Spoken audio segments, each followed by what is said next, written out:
Hey, hey, hey, y'all. Happy New Year. Welcome back to Black Women in Business, The Dirty Truth, and our first episode of 2023. We hope that everyone had an amazing holiday season, that you were able to do it safely and spend time with your family and loved ones.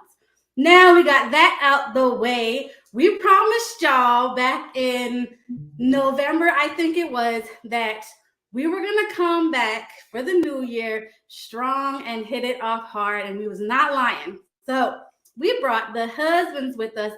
Yeah, all right, I pointed the right way. We brought the husbands with us to get the male perspective on all the things that we've been talking about. Now we are episodes deep, y'all. So if you missed anything, we will link the YouTube channel where you can go and find them in order. Go and watch them so you can catch all of those, like, share, comment, all of those things. But this evening, this very first Wednesday of 2023, we wanted to keep it raw, like we always do, and get the hubby's perspective on all things business. So y'all go grab your spouse, your partner, if they're not already in the room, and let's do this. Ladies, welcome back. Hey, y'all. Good. How was the holidays? I needed all the digest. Okay, I pretty sure. Okay, I ate good. Good. All right, so let's just dive right on into it. Fellas, we'll start off with the very first thing that we talked about. We are women of color, Black women in business. What is that like for y'all in the house? All things. Let's keep it real. Relationship-wise, how have things changed? How have they not changed? Keep it real with us, y'all. Oh, pick me. Pick me. Oh, yes, please, pick me. I was hoping somebody would volunteer to go first. Because I wasn't going to hang myself first. Go ahead. Well, you asked what the beverage was, in the beginning. We didn't divulge what that was, right? So we're not doing we that. We need some of that. We need some of that. But for the episode, right, we're talking about what it's like for a Black male being married to a beautiful Black queen, and she is in business, right? So I don't know any different. I don't know. We've been married for 15 years now, so the difference is not foreseen to me, but I can tell you it's an amazing journey, right? So when you're looking at it, you always, from a male perspective, you're the breadwinner, right? So my only obligation in my world is to make sure my queen is protected and provided for, right? And so as long as I'm meeting those means, I feel like I'm okay. But the cherry on top is everything else to come with it. We back from the holidays. I ate good. I got plenty of presents. So when I opened up from Christmas or whatnot, the scenery here smelt like Christmas. All these diffusers lit up from hallway to hallway, fighting against 4 Christmas trees going up in the house, knowing that it's going to, have oils around every corner, but what I get to do is see smiles on her face, every day. And I get to see her in her element. And so that's a lot of things that a lot of men don't get a chance to actually see their woman fulfilling, their true dream. And for me, that's remarkable. Anthony, what we got? Look, I'm glad he went with the politically correct answer. I'm about to give y'all the written. No, I'm kidding. So it's interesting because Dayna and I, we've been married 15 years, but we've been in business with each other probably for almost 8 years, so half of our marriage, and we're relatively young. Like, we were young when we got married, so there was probably some growing pains that comes with that, being a young married couple and then getting into business together. but there's an analogy that we always use to describe like what it's like being in business with a young Black female entrepreneur. And especially for her, she's the kite and I'm the string. Mm. So, like what it looks like for us is she has like all of these ideas. I mean, like it could literally be like in 1 week, it'll be like, I want to open a coffee shop. And I'm like, all right, cool. Like just like it's a passing thought. And then like 2 days later, I'm gonna write a book. All right, cool. What happened to the coffee shop? Oh yeah, I'm gonna do that too.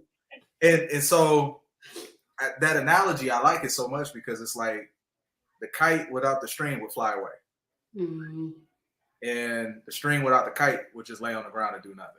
Mm-hmm. So I feel like both are important. But I feel like being in business with her is a lot of give and take. There's a lot of times when trying to make decisions, like from a business standpoint, you're going to butt heads and clash, right? Because we were just even talking about it yesterday. Like, I'm like, she might be the CEO, but I'm the CFO. So sometimes what the CEO wants might clash with what the CFO is looking at and saying is probably a good idea or not a good idea. So there's that aspect of it. And then I think like we were talking about it a little bit this last week. And I think our perspective of seeing Black women in business is different. Kind of like Angelo said, like I'm the breadwinner. So as long as our bills are paid, as long as food is on the table, there's good meals to eat, and the kids are taken care of, we're largely satisfied. I think what's different, and I can't say in a blanket statement for all Black female entrepreneurs, but at least for her and our relationship, I think it's like I look at in her entrepreneur pursuits, are you fulfilled? Whereas money is important to me, right? Let's be real. Most men, that's whenever like if your wife comes to you or your girl comes to you tomorrow, she get into business. The first thing we thinking about is how much money are you going to make? Whereas I feel like we're the opposite. She's the opposite. She's like, I can do stuff for free as long as she makes connections and gets fulfillment. So there's always that balance there because sometimes you're going to butt heads because I'm just like, no, you need to charge for this. You need to charge for this. Like, you need to make money on everything that you do. And so it's just, it's different. It's different. Well, my name's AJ, and we've been married for about 10 years, right? Yeah. 10. Oh, man. I'll be quite honest with you. You know, now I agree with both of y'all on that. You know, she can attest to it. You know, for the most part, on the bills paid, everybody taken care of, people got clothes, food, everybody happy. Then we pretty much, okay, those we got peace, we straight, right? And, but, you know, I'm be glad to admit that, you know, I fall short on some instances when it comes to, you know, being a partner with her in business. You know, because I'm the type of individual that's not my identity, I guess. I'm the type of person like to be in the background.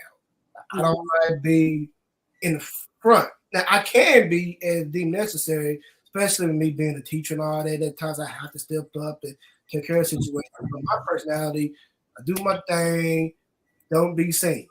And, you know, with her, you know, your personality is kind of the same, right?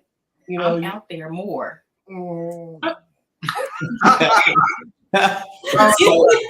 it begins. Yeah, but I will say out there more now, you know, and you know, I give more support and whatnot when asked, you know, or if I see if needed, I'll do that. Give advice certain situation.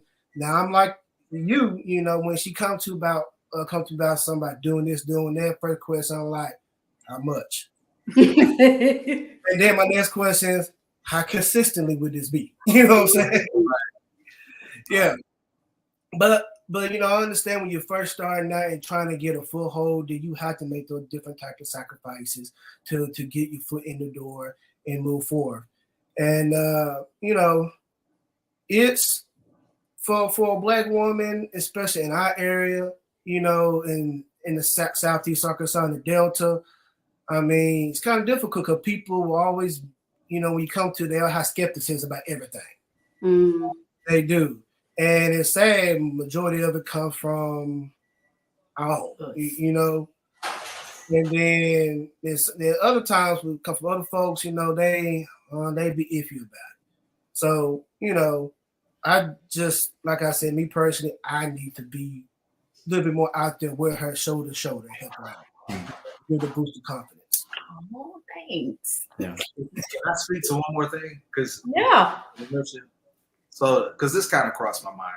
I think too, like the dynamic of being in a relationship and supporting somebody in their business is different than being a business partner with somebody that you're not in a relationship with. So to that point, like I can have a bad day at work, and on my way home from work, I'm gonna compartmentalize. I'm gonna do what I need to do to make myself right, to be able to come in the door and take care of like stuff I need to for the family.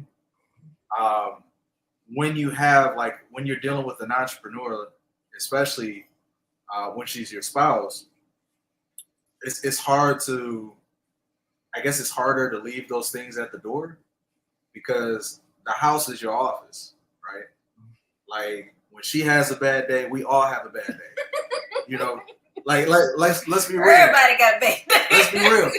Because like it's not like she could come home and complain about the people at the office. We are the people at the office. You'll complain about us, and sometimes that could be a stress and a strain because we have kids too, and we try to involve the kids as much as we can. So I think that plays a role too. It's just like being around each other more and having to make more decisions probably than the average couple would make.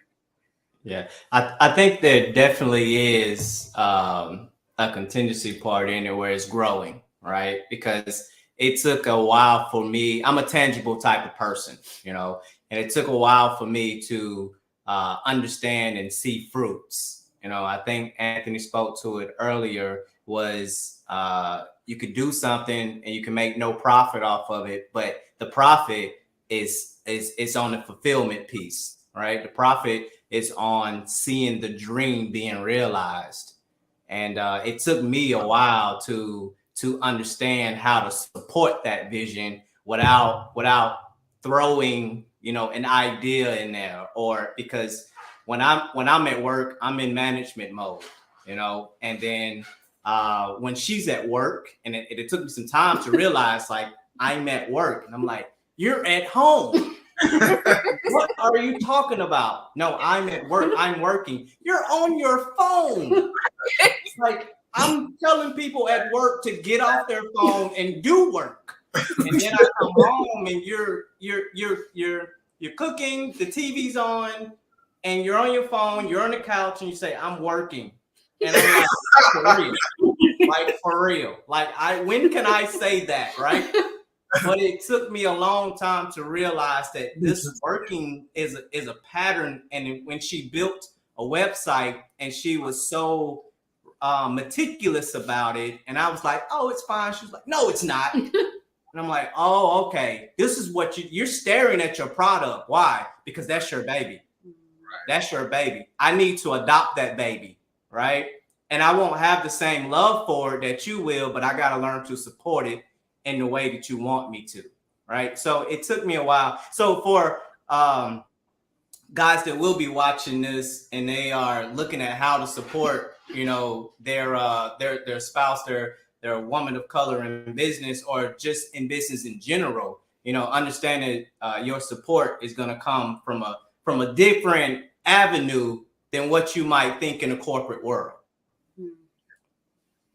And I think if I would add like 2 cents or advice, you got to be open.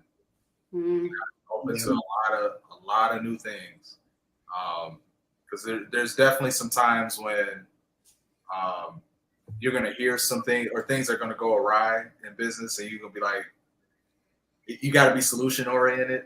Or sometimes she might bring things to my attention and ask me what I think about that. What do you think about this? Is this? And in my head, I'm like, that's stupid. Out loud, I don't. But I remain open. I let her get it out. And then we talk through it. And I think that's for a lot of guys, like when they're dealing with, female entrepreneurs, we're not open, because we care about money, right? If it don't make dollars, it don't make sense. If you remain open, I think it actually can improve. You can not only assist her, but it actually can improve the relationship when it comes to working with her in business. Yeah. Dayna, it's weird to see you quiet. I know. Look, when y'all go back and watch some of the episodes, like, I know because I told you every single one. Whatever.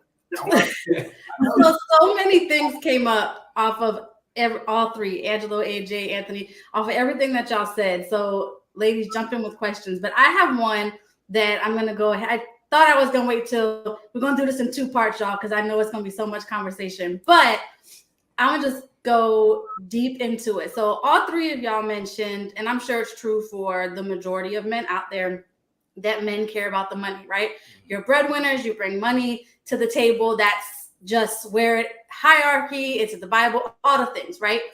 So your opinions, your thoughts and feelings, but also how can the other spouses and men watching handle it or what's the best way to handle it when your wife, your spouse, as far as the dollar sign goes, is seen as that breadwinner when they're making millions of dollars, because for a lot of men, that could be a huge ego. That could be a huge gut punch, even if they're still in the workforce or they decide to retire, be a stay-at-home dad, whatever the case may be. That could be something that they deal with internally on the low. So what would be your thoughts, your feelings, and your advice when that does happen? Because it's gonna happen. It's gonna happen. I love that question. AJ said, I got it, boss. I'm here right now. I have no ego at all whatsoever. I mean, I love her. She loves me. I trust her with my life. And she don't have a personality to throw stuff in my face. I don't have that either. So I tell her all the time, I don't care if you make me a house husband, because I'm the cooker of the house. So I'll have the days I'm not at work. I take off whatever. What do I have on the table? He has dinner ready at like 4:00. Hey, come on. Hey, come on. I'm that type of dude. You know what I'm saying? So, I mean, I can find stuff to do. I don't mind, being at the house and, I got no ego. That's all I got to say.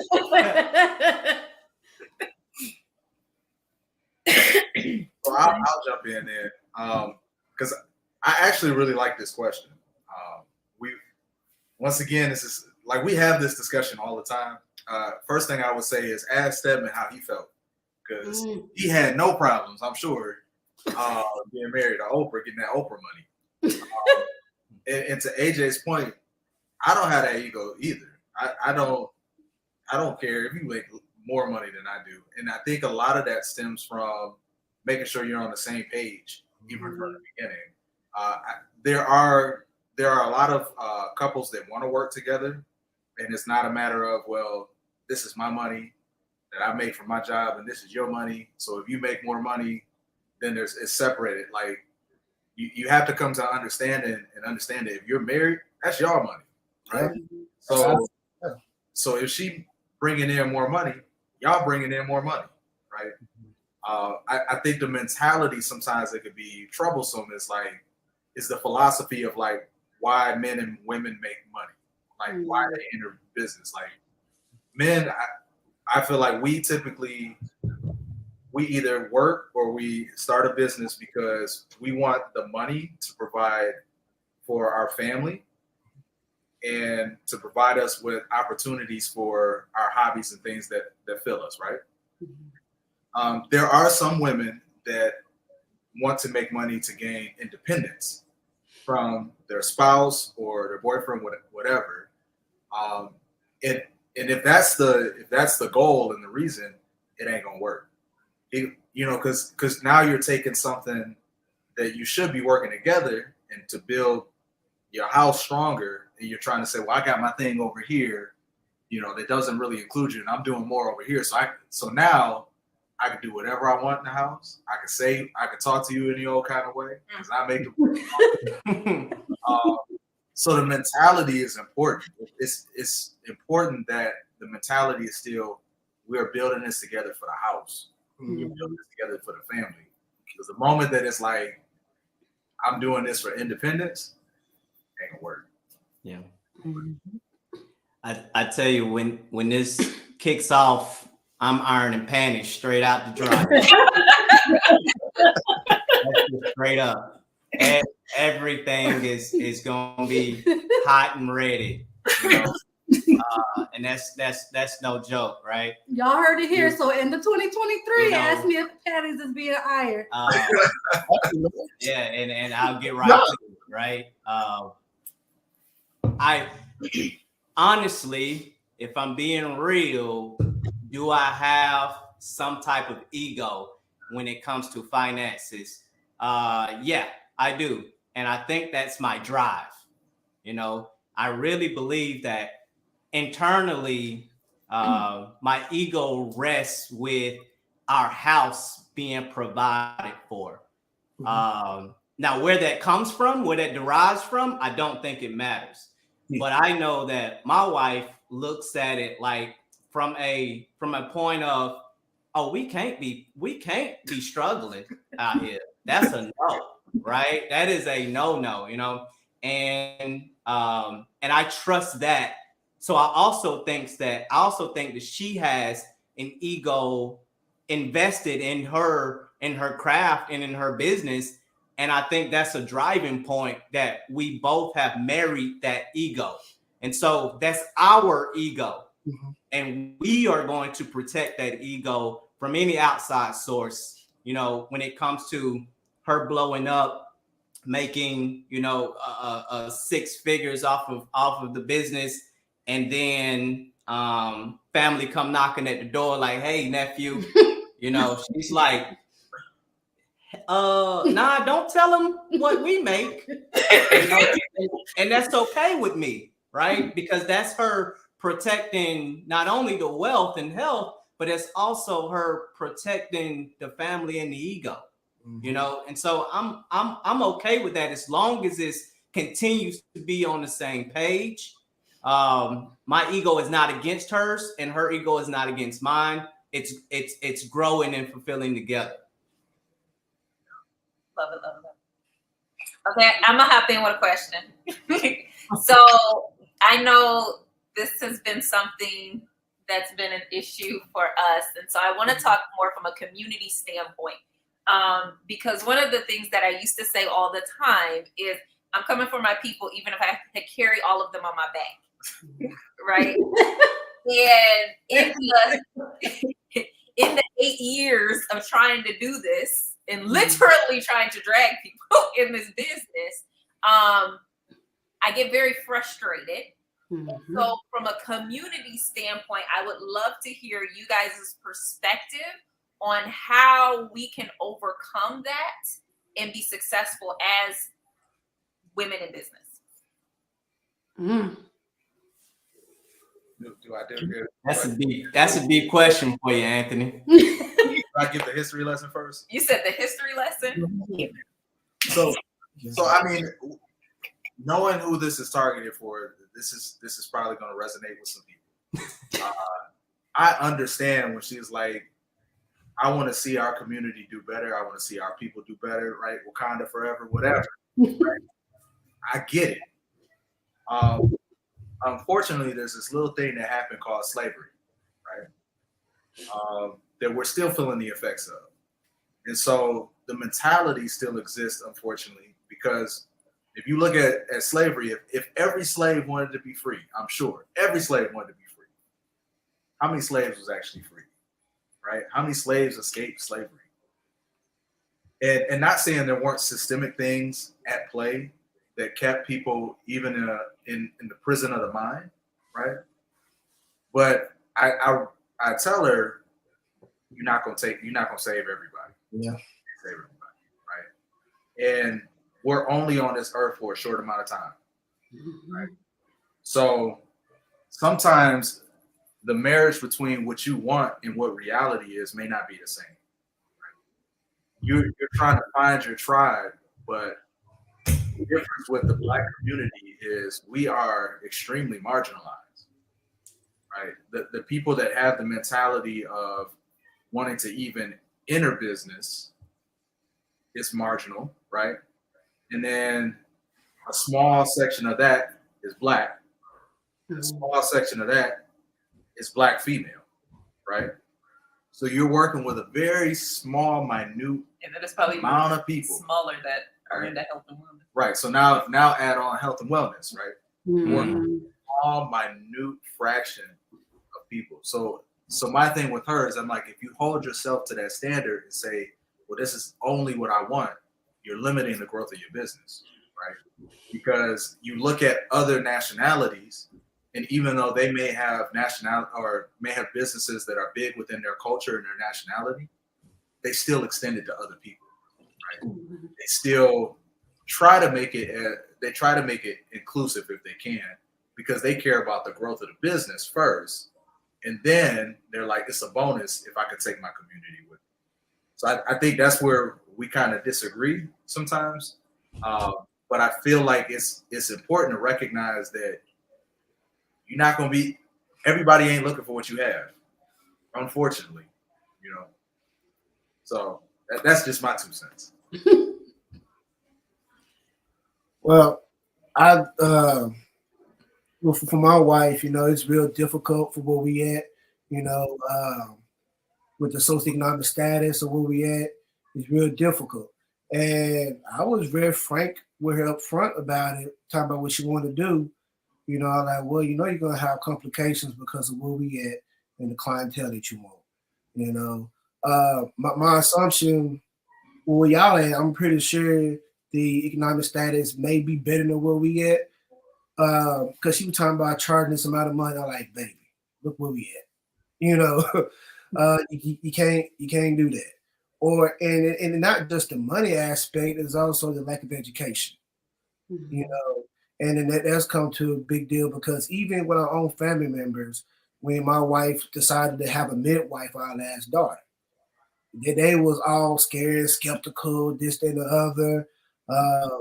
Something, you know, what a midwife was, you know, and when she talking about being a doula, you know, they like, oh, she want to catch babies, or you know, so now, you know, even I heard of it, I was kind of a little ignorant to it a little bit, but I was a little more open-minded about it. But it just, man, I'm trying my best not to say too much about my area. You know what I'm saying? I mean, so you gotta work here and try to reach the people. Don't want to. Hoping they not watching this right now. He ain't trying to blow up his world, Andriana. I'm moving. But I mean, there have been conversations that she had came to me. She was frustrated, upset, and it's like, man, we just need to move to Dallas, move to Maryland, Virginia, somewhere where there's more people with education and more substance resources, because they understand stuff like that. Because we always the last one right here to find anything, you know. So it's just, man, I wish this was a magic pill or something like that I can just make it better for her, but I don't know. I mean, it's tough. Yeah. So I can refer back to a question, or actually a conversation that we had probably about 9 months, 10 months ago. And it led to an actual disagreement or argument between us in the car. All right. And so we were somewhere around picking up food or a grocery store.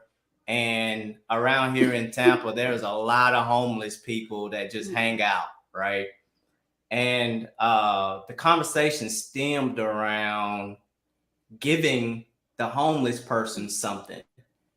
And I was like, no, That's what I was thinking. no, like go get a job, right? And so, and I think it was more or less of what was your thoughts on that? Like, what was you coming from? What were you centering that from? I don't remember. You don't remember? But I just remember how passionate I was about saying, like this, like we need to get people to do better. First of all, for them, right? You need to be have a mindset that says, I will, not somebody else will, right? And so my honey has the same type of dream of raising up the community, but I also caution that the community has to be ready. Because where we are, it's a whole the America is just built on capitalism right now. And even to a lot of Black women and who has these businesses that you try to bring into your business, they're looking for, how do I get gain out of this? Not how do I network? How do I open up some doors? How do I bring this community together? How can we strengthen as a team? They're looking at, how do I make $1 off of this next person who's looking for an opportunity? And so we look at that by challenging individuals in hair salons and little coffee shops, et cetera, et cetera. And the business plan is that you're going to bring revenue inadvertently by having people come to your shop and buy drinks and have actually have open your business up to a new foundation of folks. But they are mostly looking at, well, give me upfront money, right? I'm not interested in the network. I'm not interested in having the opportunity get laid at my feet. I'm interested in you paying me now, and I'm not growing in that community sense. So I don't think that it's enough of you guys to pack a serious punch right now in your community, but I won't discourage the trying, but I will relay in the reality that it's going to continue to be a challenge as long as the episodes replay and folks are not being educated enough to know that networking is the cornerstone of growing. Now I know that I'm gonna regret saying this because we're gonna switch over to part 2, but just hearing all of that, I think to Dayna's point is that just makes me more like, so what are y'all doing? Like Anthony said, this thing called slavery happened. Everybody's aware of it. We're hearing, people are pounding the pavement over it. Like every other week, there is something referred to that and a lacking and an ignorance of. But what there are so many things out here. The three of us are a part of several organizations that we literally talk about all the time. You're saying this, but what's stopping you? What's stopping you? Is that rhetorical? No, because I feel like if I say a hard no, we're gonna be here for about 2 hours. Oh, was it yes or no? You can answer. So I'll make it short because I think a lot of it is there's opportunity, right? But people don't know that they are capable of taking advantage of that opportunity, right? So to Angelo's point, when they're like, I need $1 now, it's because we don't have financial stability. In our community, we don't have financial stability, right? And then in certain areas, and this is just from our experience of being around the United States, in certain areas, a lot of people they believe that if something sounds too good to be true, that it is. So we don't trust anything, right? How many times does a community has something sounded good on paper, and then we only had the rug pulled out from underneath us? So I don't blame our people for being apprehensive when it comes to everything, but I think there's also a problem of being apprehensive to a fault, right? Because if you do nothing, you'll get nothing. And obviously what individuals have been trying in the past what worked for their parents or their grandparents, if they grew up broke and poor, that shouldn't work for you. Mm-hmm. But getting financial stability, I think in the Black community, especially in the female Black community, I feel like that's like the first thing that needs to come. It doesn't matter where that comes from, but as long as you get financial stability, now you can start looking at other opportunities. Boom. I had something to say, but I'm gonna save it for the next one. Go ahead. Well, write it down, because Miss Don't Talk up there. We're gonna make you talk now. All right, y'all. So we're not gonna take up any more of y'all time for this first part. I knew we would run into part 2. Come back, join us again next week, same time, same place, 6 p.m. Eastern Standard Time, 5 p.m. Central. Time change? I don't know, but that's the time. Come back next Wednesday to hear the rest of this just real conversation, y'all. Any questions, comments? I know we didn't do it, but y'all know how we love to interact with y'all in the comments. Drop us any topic you would like for us to tackle. Maybe we need to bring the fellas back for another part. Please let us know in the comments, and we'll see you next week.